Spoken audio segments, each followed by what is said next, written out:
Cadillac convertibles are really in demand.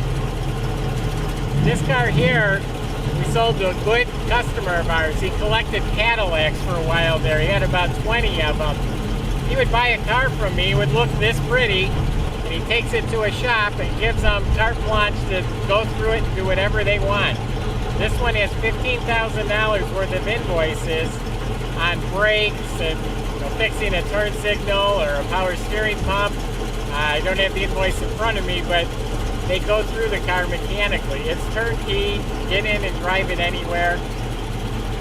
The only reason it's for sale, believe it or not, now this collector collects fire trucks, as if these weren't big enough. So this is one of the last Cadillacs that he had, and it's a good one. It's a beautiful car, and again, it's turnkey, or drive anywhere.